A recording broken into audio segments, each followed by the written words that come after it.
Focus. Ideate. Innovate. Enable.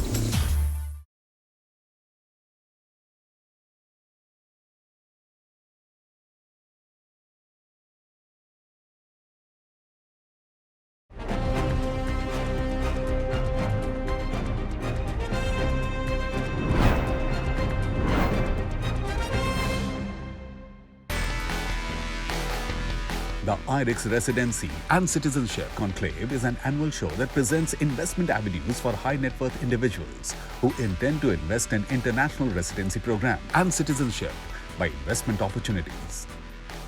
The conclave took place in New Delhi in conjunction with the 12th edition of International Real Estate Expo as well. The event witnessed the participation of leading immigration, EB5 and real estate companies from USA, Canada, Australia and Caribbean islands to UK, UAE, Cyprus, Turkey, Malta, Mauritius, Portugal, Greece, Austria, Germany, Spain, Malaysia and Thailand. The conclave brought together residency and citizenship consultants, legal consultants, government bodies, property developers, and other stakeholders under one roof. A panel discussion on trending immigration by investment options across the globe was held, which was moderated by CNBC TV 18's Parikshit Luthra. This is something that businessmen in India, professionals are closely looking at. Residency by investment options across the world. Let me begin with Arushi. Arushi, give me a sense. Canada has always been a very popular destination for Indian professionals. Now, when it comes to visa by investment, what are the options really which are available to an Indian professional and Indian businessman? In terms of Canada, what we have to understand is immigration has always been the defining feature of the Canadian economy. And immigration has always been the most important factor to drive labor force. Right now, Canada is going through an exciting timing where the country is set to invite about 1.3 million immigrants over the next 3 years. So Canada leveled its immigration levels plan, and since the last 3 years, Canada has been inviting about 300,000 permanent residents every year. So it speaks volumes about the fact that this country values its immigrants and is in a phase where they want people to immigrate to this country. Thanks, Arushi. Let me open this up to Tim Newman. Now, compared to a country like Canada, what kind of investment options do people have when it comes to Germany and Turkey? Investing in Germany has a requirement to bring a benefit to the economy, and it is totally open. So this can mean anything from having a restaurant, because that can be an advantage as well, if it is well packaged, up to pharma companies, production companies, whatever. The advantage here is for the investor that you invest in your own company. You invest in what you do.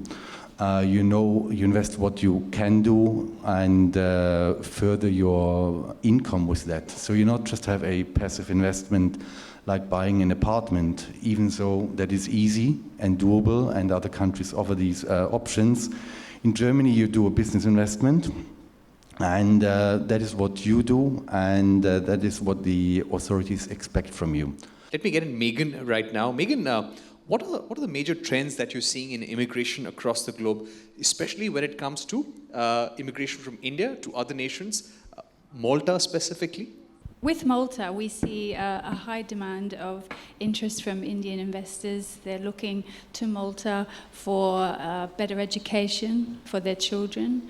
We see investors looking to start up business in Malta, but also in Europe, and also as an option for ease of access for travel within Europe as well. So we see a lot of demand for various reasons. And because of that, Malta has put together a series of programs, and in fact are really the leaders in investment migration in Europe, I think. We offer both citizenship by investment and also permanent residence by investment. So they're separate options, separate opportunities, and of course they have different investment requirements for each of those. We also offer a nomad residence permit as well, which again is catering for somebody who is working remotely but would like to live in Europe, would like to avail themselves of being within Malta and Europe in general.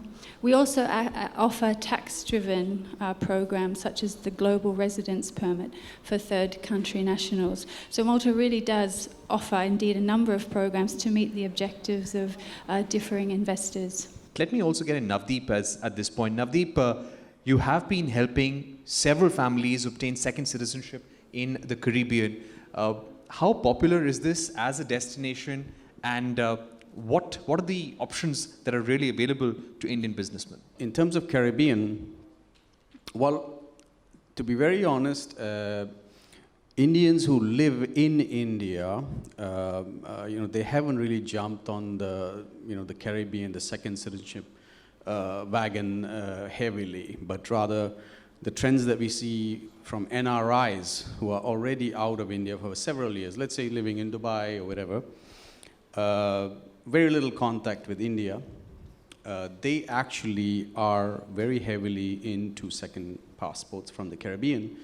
One particular program is Grenada, because Grenada has an E2 treaty with the United States. So it makes it kind of easier for them to get an early entry into US using the E2, which something they couldn't do with an Indian passport, right? And those of you who have been kind of either waiting in queue to qualify for an EB5, or have heard about EB5 and are interested in the United States, it's interesting to know that a Grenada passport could actually get you into US early, and while you're waiting for your EB5, you could be, establishing a residency based on a business. So Grenada passport, I would say, is the key program which is popular among the Indian community, and it has various investment options. David, just to bring you in, especially on Portugal, what are the growth trends that you've been seeing with regard to Indians immigrating to Portugal? Portugal is booming with the Indian investors for a simple reason that people don't have to relocate immediately. There is a natural trend of people for the past years to want to find job opportunities outside of India, but Portugal is the solution for the investors because it does not require the investors to move to Portugal immediately. So basically, you can get a residence permit with a minimum stay of 14 days every 2 years, and that allows you to continue your normal life and have the investment and secure the future of your families, having access to free health care, to free education, all benefits of holding a Portuguese residence permit, which then after 5 years can be converted into a permanent residence or into a citizenship. So that's mostly the biggest attraction of Portugal in terms of benefits, but Portugal not only is booming on attraction because of the fact that it does not oblige you to relocate immediately, is also booming because the market is booming itself. The real estate market is having an overperformance. For the past 8 years, is growing more than 10% a year and is continuing at this pace. At the moment, we are overseeing Americans relocating to Portugal, so basically the market is under pressure from both directions, from America direction and from Asia direction. So basically, we are growing very fast. Okay, Mark, let me get you in at this stage. What are the major trends that you see when it comes to immigration by investments, especially when it comes to Italy or other countries in Europe? And compared to India, which are the countries from where you're seeing the highest amount of immigration into Europe? In terms of trends, I was listening to what you were talking about, trade agreements. Really interesting topic right now. You mentioned the E2 visa. We do a lot of E2 visas. We do a lot of Grenada E2 visas. So I slightly disagree. We see a lot of Grenada in India right now because people want to get that E2 visa. It's a great way to go. It's a trade agreement. It's a trade visa with the United States. Great program, Grenada. Of all of the countries in Europe, I think Italy's the sort of hidden gem. They have a nomad visa, someone was talking about. They have all kinds of investment opportunities, and bluntly, because of marketing blunders on behalf of the Italian government, they don't market it very well. But you'll find that they welcome you in there. There is a golden visa type program, but The ability to start a little business in Italy and move there, if you take a look at the price of some of the real estate, it's a pretty attractive place to the point you'll find a lot of Americans going there right now. Let me also get in Samir at this point. Samir, you oversee the EB5 affiliate network. Give me a sense of some of the broad trends that you see, and to all the professionals, businessmen who are sitting in our audience, what is the kind of advice that you'd like to give? US, as of today, offers the largest marketplace in the world. You want, if you are looking at starting your own business, doing a startup, you want access to capital. And again, there's no better place than the US if you want access to capital. Just the quality of life, it gives you access to great education, opportunities to work and live. And I think because of that, we see a lot of people having, making a medium to long-term decision to move to the US to tap these opportunities. MP Singh, sorry to keep you waiting. We haven't discussed Australia yet. Australia, a very popular destination among working professionals across all professions, all businesses. What is the kind of growth that you've seen over the years? Australia is a country which allows you to come to Australia without investing anything. They are after your talent. They are not after your money.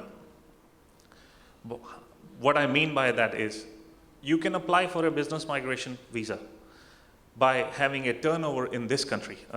In India, if you have a turnover of 3.5 crores plus in your business from last 2 years, your net assets are 6.5 CR or above, you are eligible for business migration program.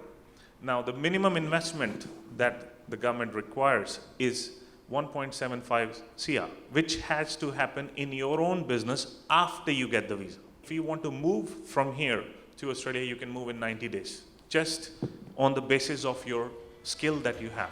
Thank you very much for joining us here on this program.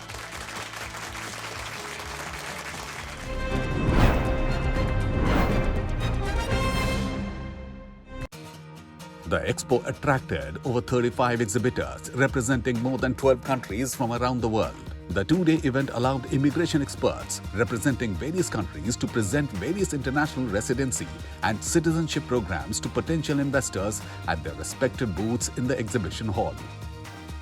The other highlight of the event was the fireside chat between CNBC TV 18's Parikshit Luthra and Matt Hogan, the Vice President of Project Development, CMB Regional Center. I would like to begin by asking you about your key focus areas, CMB Regional Center's main businesses. Yeah, so our company, CMB Regional Centers, is primarily and entirely focused on the EB5 visa. So we don't work in the direct EB5 investment vehicle program. We only work in the EB5 Regional Center program. We were originally established back in 1997, so we now are celebrating our 25th year in business. We were one of the very first regional centers ever established, and now we're one of the largest active regional centers in the industry. We've worked with almost 6,000 clients from 104 different countries. Of course, many, many clients from here in India as well.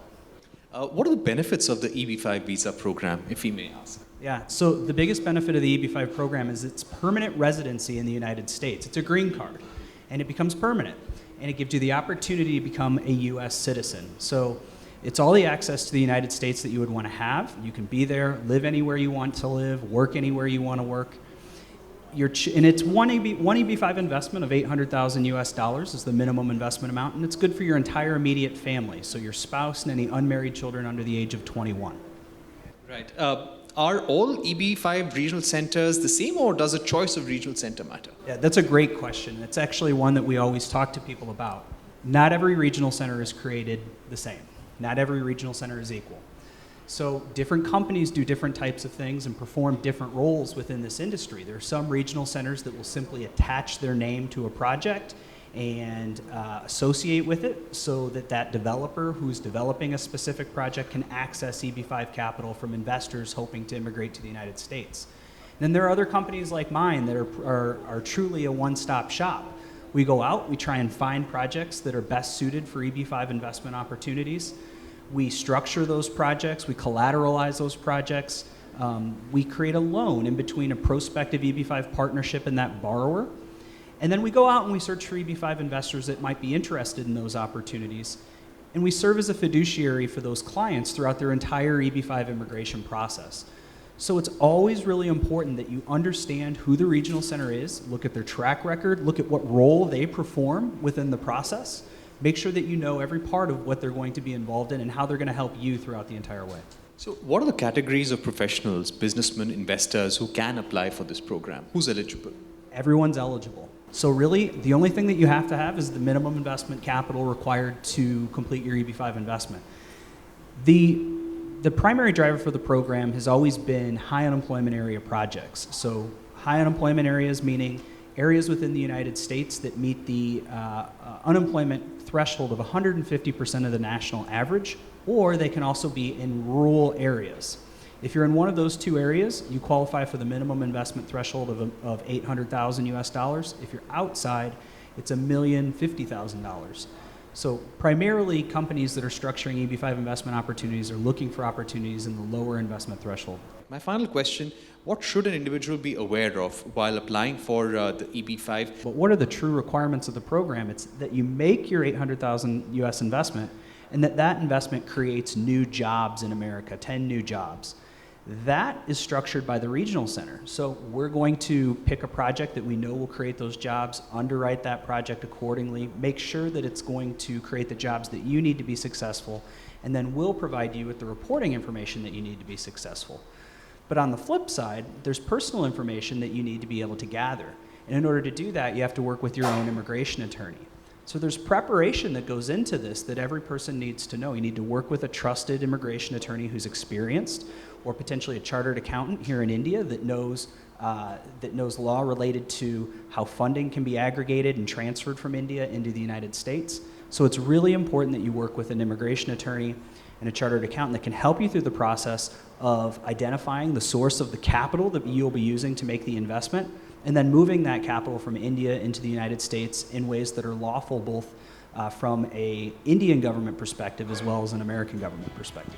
All right, Matt Hogan, thank you so much for joining us, telling us about the EB-5 program. India has come to be known as the country with the largest immigration population in the world. Many high net worth individuals are looking for opportunities to get foreign residency and citizenship. So India has historically been the biggest market for EB-5, and a lot of Indian families send their kids to the US, and then these kids end up taking H-1B visas. They end up working in the US.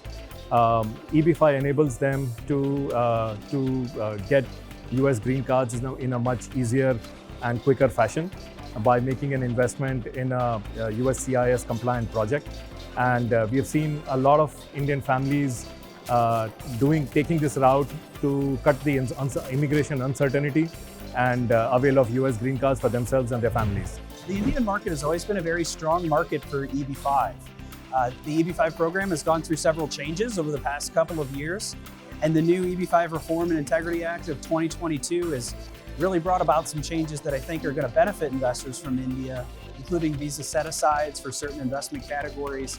It will help Indian investors get access to the visas a little bit more quickly than they had been able to in the past. We think the India market is going to continue to be very strong for EB-5, and we look forward to being here and presenting our projects to Indian investors who want to invest in projects in the United States that can create jobs and then seek that immigration benefit to live in the United States. The case of Portugal at 280,000 euro, they could get half of a flat in India. So the first reason is for real estate investment, and obviously the cherry on the cake is the residency by investment, the golden visa that's coming along with those investments that are particularly attractive here in India, but globally. Going forward in 2023, I think what we're witnessing today at IREX Delhi, September of 2022, is that families are already anticipating that in 2023, this is going to be a year of opportunity to achieve their immigration goals, to finish perhaps plans they may have started years ago. So what we're seeing is tremendous interest, and the Indian market is reacting to the opportunities and opening doors that we're seeing in the United States and Canada. Indian market is exceptionally very well placed for real estate investments in Australia, and more towards the Indian mindset, a lot of Indians have already made Australia their second home. So a lot more of us are looking to move to Australia in a very short amount of time. They have relatives, friends who wants to move as well. And real estate is booming in Australia as it was booming in India for a long time. Now it's the right time to invest the money into a business as well as into real estate to get better returns and of course get your permanent residency along with it. IREX is a great exhibition, and we also see what's the other countries and the other companies offering the Indian market in terms of citizenship programs, in terms of residency visas, whatsoever, so that we know what's the needs and what need to be catered for the Indian market and the Indian investors. Indian market is booming already for many years for all the sectors. In terms of the immigration, we have been in India several times already together with IREX. We're very happy to expand our services in India. We've been doing an extra effort to serve Indian investors who are planning to go abroad and do overseas investments. So we have quite a good expertise, and we're very happy for the next years to support India to grow their overseas investments and to qualify also for the investment program that we have in Portugal. Portugal is more than welcome to receive the Indian citizens, and actually our Prime Minister is also descendant from Goan citizens, so we have a good, very close connection between India and Portugal.